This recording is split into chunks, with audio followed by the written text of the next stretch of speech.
Iya. Assalamualaikum warahmatullahi wabarakatuh. Kembali lagi saya Raja Dahroni, Direktur Gurindam Research Center, bersama Pak Kerjuli ya, Direktur LSM Air yang selama ini fokus ya mengadvokasi, memperhatikan persoalan ketersediaan air ya di Kepulauan Riau ya. Tapi sebelum kita bahas seperti janji saya di media sosial, kita akan bahas tentang ketersediaan air paslon dan pilkada. Ya, izinkan saya menyapa terlebih dahulu ya beliau. Mana kabarnya Pak Kerjuli? Alhamdulillah sehat Bung Daroni.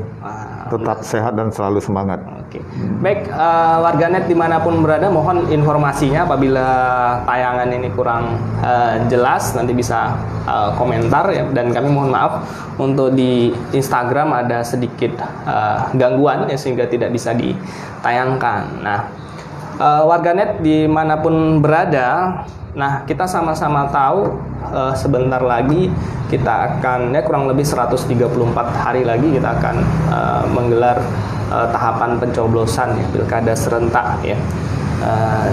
Ada ratusan wilayah di Indonesia, tapi kalau di Kepulauan Riau minus Tanjung Pinang ya Pak Erdi ya. Betul. Nah, kita menginginkan bagaimana pilkada ini bisa melahirkan pemimpin-pemimpin yang bisa mengatasi persoalan publik. Nah, di beberapa pekan yang lalu kita membahas, kita pengen menjadikan pilkada serentak kali ini khususnya di Kepulauan Riau, dan kita berharap di Indonesia secara umum bisa menjadi festival gagasan. Oleh karena itu di Raja Dahroni Official Channel kita mengangkat persoalan-persoalan publik, mudah-mudahan nanti bisa didokumentasikan, didengarkan oleh penyelenggara pemilu dan paslon partai politik. Semoga nanti diskusinya lebih banyak mengatasi persoalan publik. Nah, hari ini kita coba membahas tentang ketersediaan air pasangan calon dan pilkada. Nah, kita sama-sama ketahui di Tanjung Pinang, Batam, Anambas, pokoknya merata ya di Kepulauan Riau ya, hampir merata. Air menjadi persoalan yang sangat pokok, apalagi udah masuk musim kemarau. Banyak NGO, komunitas, bahkan partai politik ya membagi-bagi air atau sedekah air gitu ya. Nah, tapi persoalannya ini kan ada persoalan pemerintah negara yang hari ini mungkin belum terlalu terlihat. Nah, mungkin Pak Kerjuli kita mulai saja. Sebenarnya kalau kita membicarakan persoalan ketersediaan air ini dari pengalaman ya, LSM Alim ya yang fokus memang memperhatikan persoalan air di Kepulauan Riau, apa persoalan yang paling fundamental yang memang harus diperhatikan negara atau katakanlah pemerintah saat ini? Ya, baik, terima kasih. Kami LSM yang bergerak di bidang sumber daya air dan merupakan satu-satunya LSM yang ada di Provinsi Kepri ini yang fokus pada bidang sumber daya air.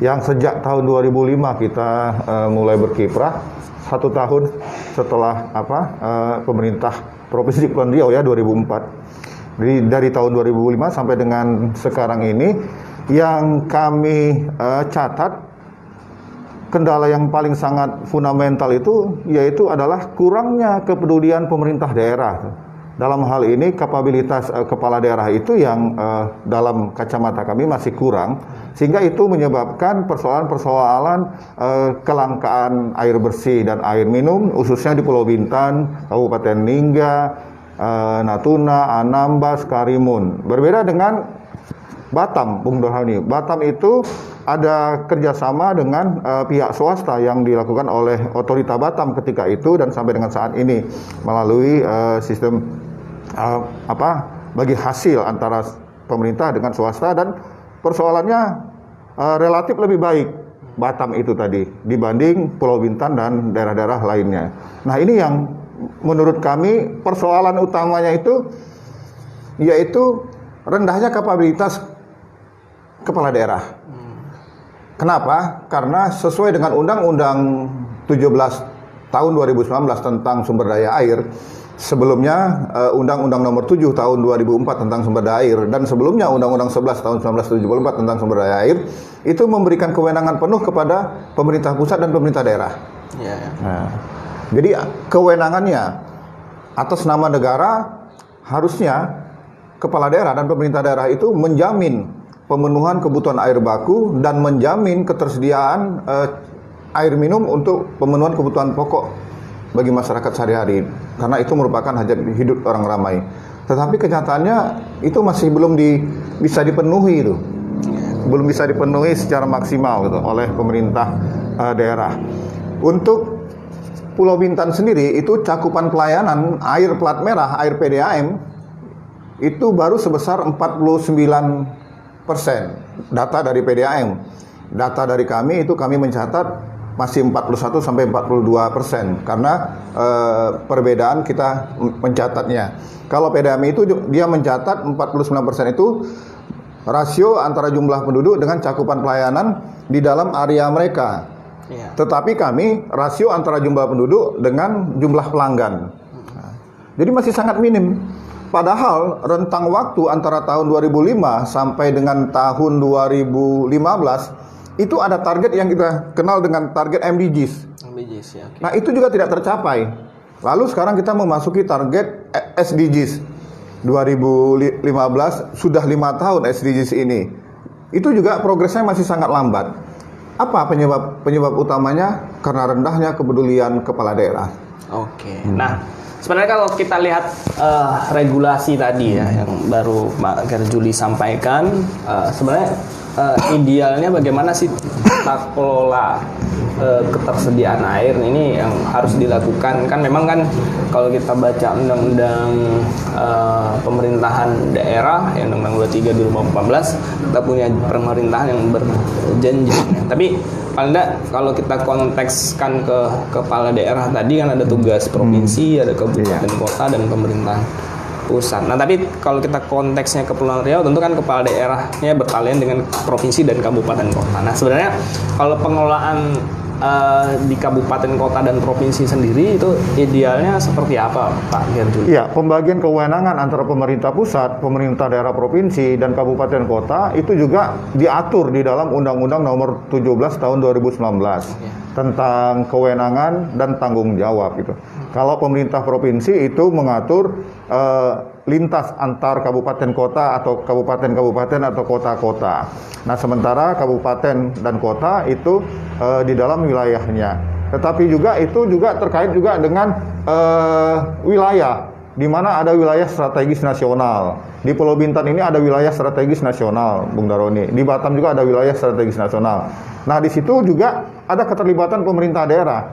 Sebenarnya secara strategis wilayah kita ini banyak daerah-daerah yang menjadi wilayah strategis nasional seperti Batam, Karimun, Bintan, lalu juga Bintan juga ada Kek dan lain sebagainya. Itu menguntungkan kita gitu, menguntungkan kita karena lebih dekat dengan pemerintah pusat dan menjadi bagian dari tanggung jawab pemerintah pusat. Tetapi kendalanya selain yang saya sebutkan tadi, kapabilitas kepala daerahnya itu yang masih rendah. Persoalan yang kedua adalah sinergisitas, Bung Roni, antara pemerintah pusat, pemerintah provinsi, dan pemerintah kabupaten kota. Inilah yang kami rasakan. Jadi tidak adanya sinergisitas yang kuat untuk bagaimana bersama-sama punya target tadi menyelesaikan persoalan-persoalan publik ini gitu. Persoalan publik ini. Itulah yang kita hadapi itu. Utamanya persoalan air ya. Terutama persoalan air. Kenapa? Karena air ini merupakan kebutuhan dasar gitu. Merupakan kebutuhan dasar. Jadi tanpa air itu sulit sekali gitu. Kehidupan akan berakhir. Ya, tanpa air juga pemerintahan juga tidak bisa dilaksanakan dengan baik dan benar karena dia menjadi bagian dari hajat hidup orang banyak gitu. Dan air minum saat ini itu sudah menjadi bagian dari hak asasi manusia gitu. Dan negara harusnya menjamin. Nah, negara dalam hal ini pemerintah dan pemerintah, yaitu pemerintah daerah, kepala daerah dan DPRD provinsi, kabupaten, kota. Karena kurangnya sinergisitas, maka percepatan penyediaan air minum di Pulau Bintan dan beberapa kabupaten lainnya itu cenderung lambat. Padahal ketidakseimbangan antara ketersediaan dan kebutuhan itu sudah dikumandangkan jauh hari, Bung Roni. Jauh hari gitu.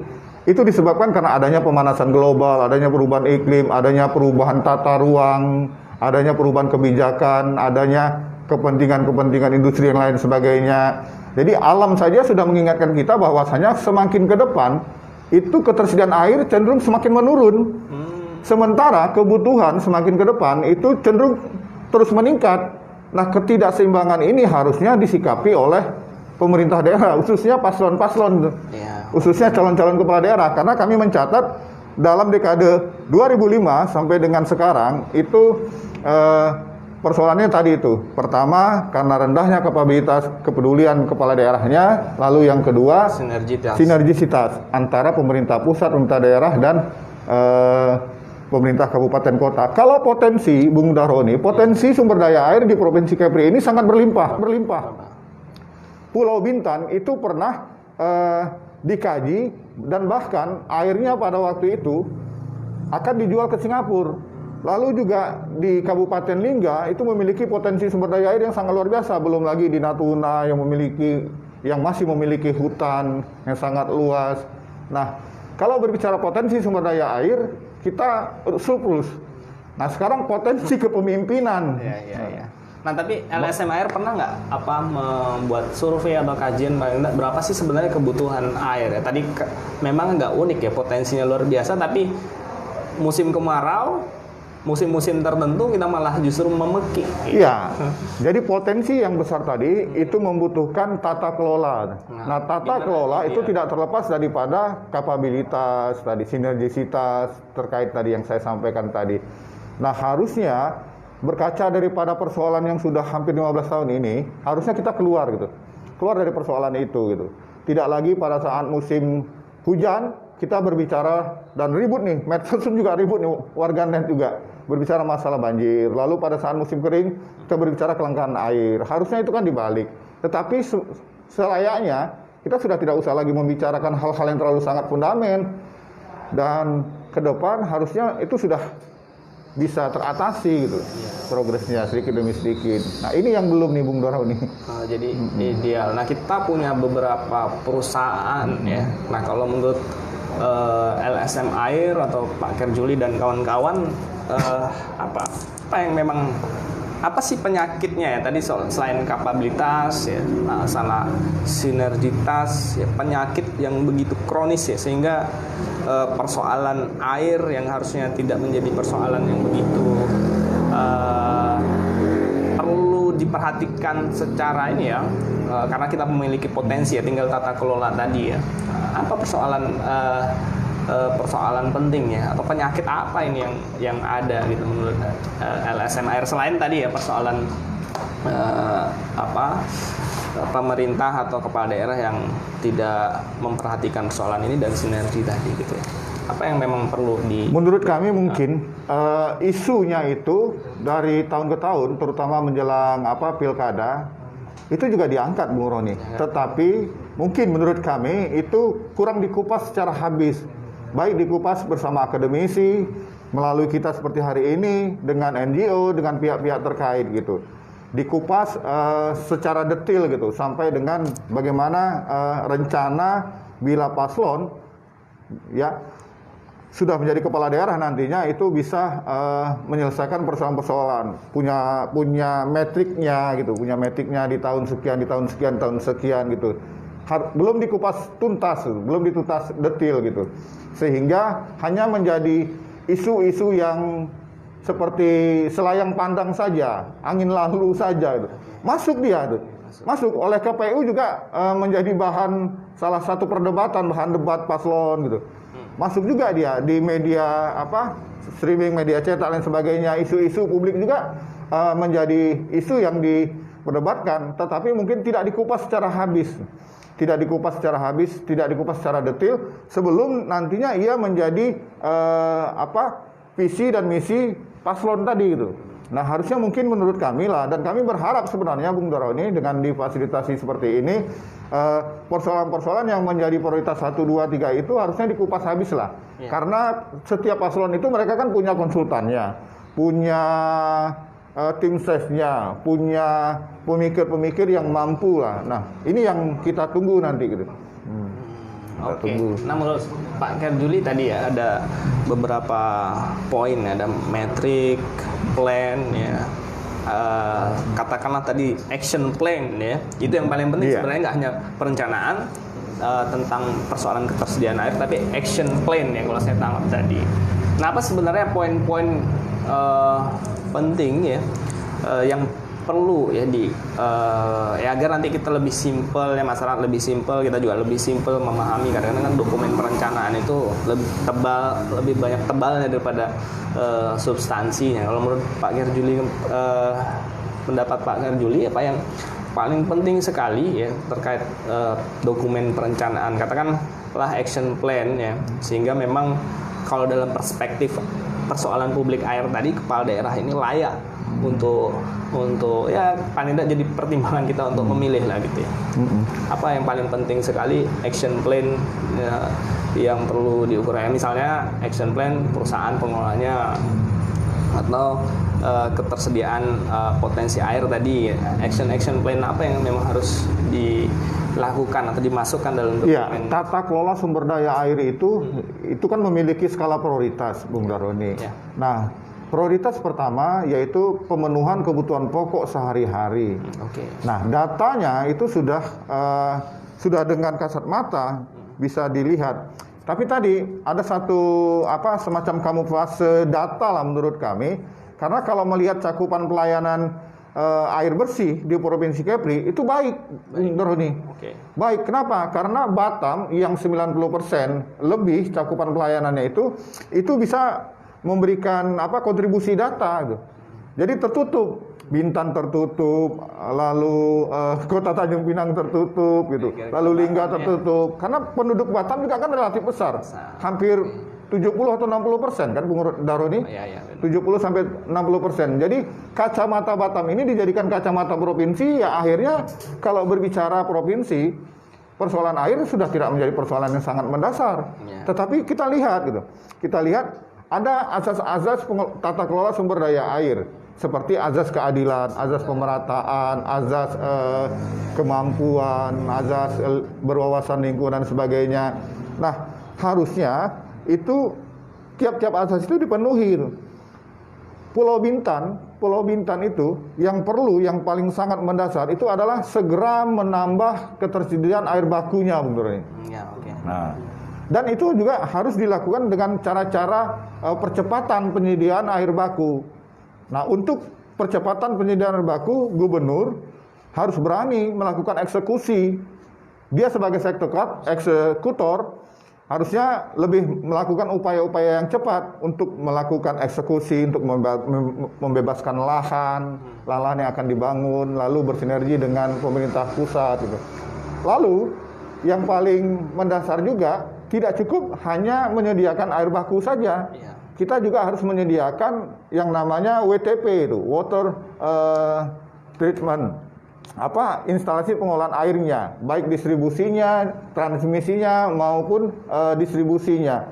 Pipa-pipa besar itu sudah harus segera dipasang, Bung Daroni itu. Ya. Nah, kemampuan, keberanian dan kecepatan seorang eksekutor inilah yang kita tunggu itu, sehingga persoalan-persoalan itu bisa cepat selesai itu. Nah, kalau kita perhatikan ya, kan kalau kita bicara pengolahan air, kita tidak terlepas dari perusahaan daerah. Iya. Kalau di Batam kita perhatikan ya memang relatif ini ya, karena mix, ada intervensi swasta di dalamnya ya. Walaupun ya kalau kita perhatikan lini masa juga ada keluhan-keluhan ya tentang air ya, utamanya ketika beberapa dam surut ya, dan di Tanjung Pinang apalagi gitu ya. Jangankan dari sisi kuantitas ya, jangankan dari sisi kualitas ya, sisi kuantitas saja kadang-kadang kita ya, terpenuhi ya, kita belum masuk ke aspek kualitas. Nah, menurut LSM Air sebenarnya apa sih harapan-harapan yang mungkin ke depan perlu kita sama-sama benahi ya, dan mudah-mudahan ini didengar oleh penyelenggara pemilu ya, dan nanti ya kita YouTube kan nih Bang video podcast ini, mudah-mudahan jadi bahan referensi lah ya, paling tidak jadi bahan masukan pada paslon, pada penyelenggara pemilu. Ya, jadi sebenarnya harapan kami ingin berdialog dengan para paslon, tetapi sebagaimana kita ketahui memang skedul ke arah itu kan belum ya, belum ada penetapan paslon. Jadi mungkin kami berharap setelah penetapan paslon nanti itu para paslon mengundang kami, mengundang Bung Dahroni dan akademisi untuk mengupas habis lah secara detail. Kita bersedia memberikan masukan karena ini juga untuk kepentingan orang umum, untuk kepentingan orang umum.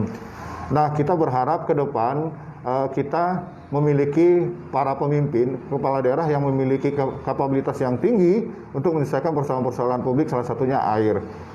Bung Dahroni di Batam itu, sekarang ini pengelolaan yang dilakukan oleh ATB itu sudah masa konsensinya sudah habis, sudah hampir habis, dan akan dikembalikan kepada negara, dalam hal ini adalah BP atau Pemko Batam. Nah, itu sejalan dengan amanat Undang-Undang 17 2019, tidak ada lagi privatisasi air. Artinya nanti itu akan dikelola oleh daerah melalui PDAM. Nah, ini juga menjadi pertanyaan karena yang masyarakat inginkan itu bukan bentuk pengelolaannya gitu. Terserah mau PT, mau CP, mau PDAM, yang masyarakat inginkan itu adalah ketersediaannya itu cukup. Kualitas, kuantitas, dan kontinuitas gitu. Jadi publik itu tidak mau tahu tuh, mau apapun bentuknya. Tapi kan tadi amanat undang-undang dasar kita, di mana air merupakan setiap rakyat dan itu dikuasai oleh negara, maka negaralah yang wajib memenuhi kebutuhan itu tadi itu. Oke, baik ya warganet dimanapun berada. Sebenarnya kalau bicara tentang air panjang ya, sangat panjang ya Pak Ninda. Seperti nanti, air mengalir. Seperti air mengalir ya. Nah Pak Ninda nanti ya mudah-mudahan kita mendebatkan ini ke dunia medsos kita. Mudah-mudahan para tim sukses ya paslon bisa menjawab ya. Bang terakhir. Sebenarnya berapa banyak sih LSM pernah nggak mendata kebutuhan saat ini atau mungkin dalam waktu jangka panjang dengan ketersediaan air yang neraca air kita itu memperlihatkan posisi minus. Jadi antara kebutuhan akan air dengan ketersediaan air baku itu minus ya. Minus. Jadi minus itu minus yang berkepanjangan belum lagi gitu. Jadi kalau misalnya minus, misalnya break even ya kan, habis itu minus, break even lagi. Ini tidak minus. Jadi progresnya itu minusnya tuh minus meningkat tuh. Itu neraca air kita tuh.